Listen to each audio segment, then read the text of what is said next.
Na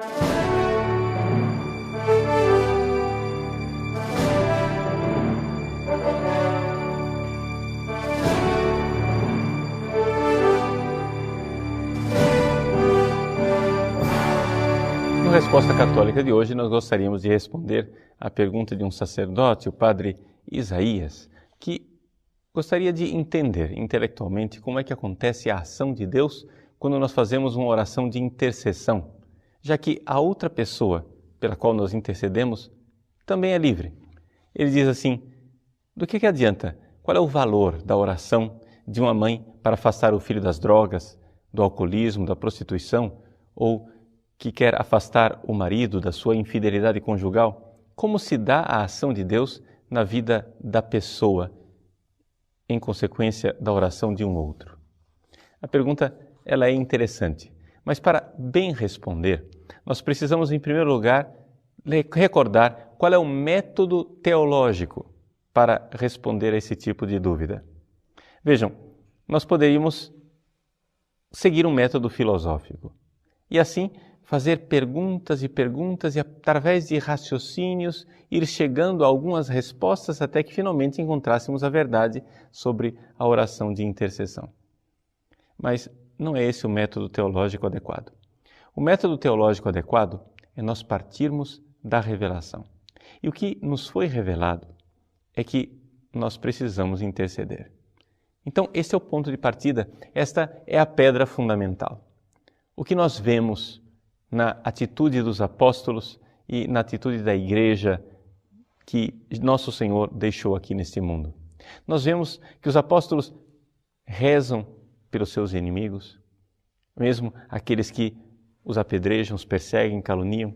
Nós vemos que os apóstolos rezam por aqueles que não aceitaram a verdade da fé, como por exemplo, São Paulo, na carta aos Romanos, capítulo 10, versículo 1, em que ele reza e pede a Deus pelos judeus que não aceitaram Jesus Cristo. Então, nós temos aqui uma realidade, a realidade do Cristo vivo na sua igreja. Por quê? Porque isto que os apóstolos faziam nos primeiros tempos do cristianismo era exatamente aquilo que o próprio Jesus fazia. Vamos recordar que Jesus foi pregado na cruz e elevado enquanto intercedia pelos seus algozes, dizendo: Pai, perdoa-os, eles não sabem o que fazem. Então, o que nós temos aqui diante dos olhos é a atitude de nosso Senhor Jesus Cristo. Ele intercedia por gente que talvez nós, racionalmente, não intercederíamos. Ele pedia pelos inimigos. Ele pedia por aqueles que pareciam rejeitá-lo e voltar as costas para ele.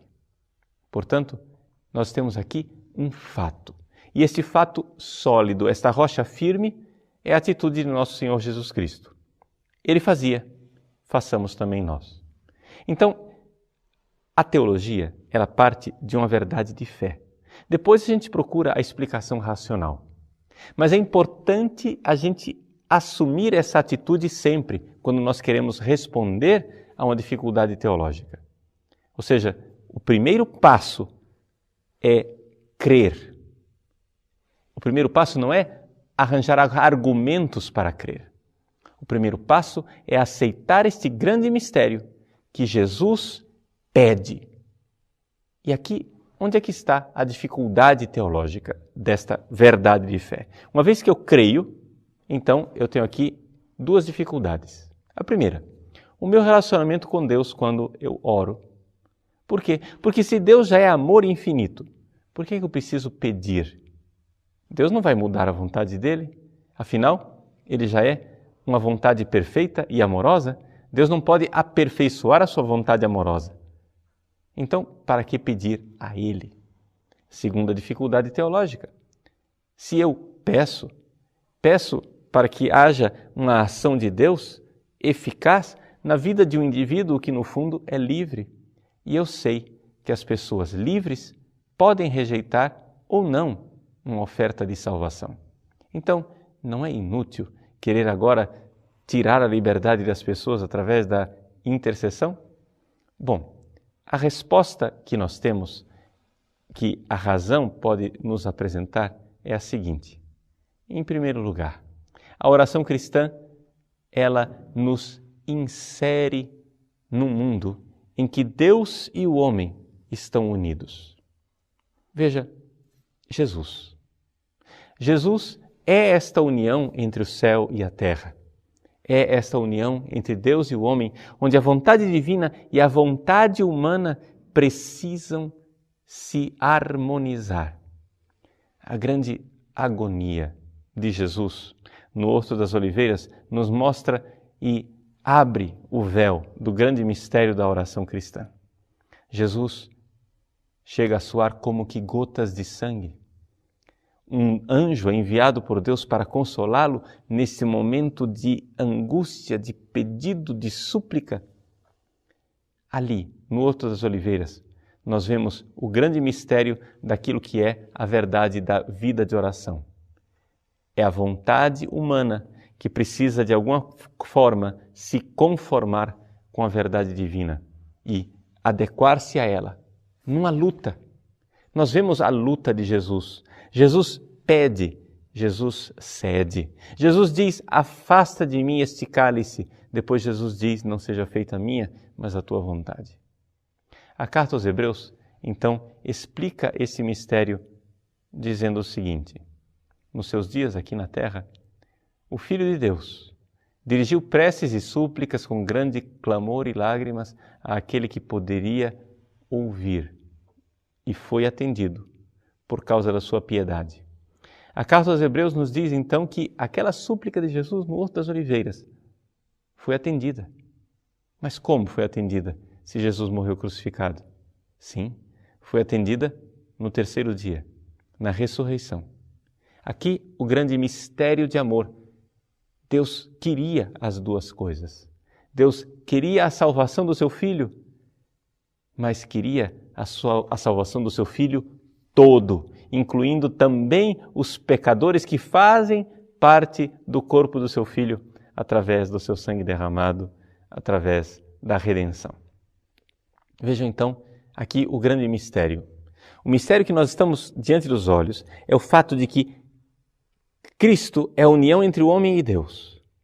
Então, na verdade, no mistério da oração, na humanidade de Cristo está incluída toda a humanidade. E na divindade de Cristo está incluído o Deus único e verdadeiro. Ali, no mistério do Cristo que ora, as duas vontades, a humana e a divina, se conformam e entram em profunda comunhão. Pois bem, como é que fica a nossa oração nessa história? Nessa história, a minha oração, ela faz parte deste mistério. Então veja só, a minha vontade, a vontade do homem Jesus Cristo, a vontade das pessoas pelas quais eu estou intercedendo, a vontade da humanidade inteira. Tudo isso está unido no mistério do Cristo que ora. Então, na verdade, nós temos aqui uma comunhão entre nós.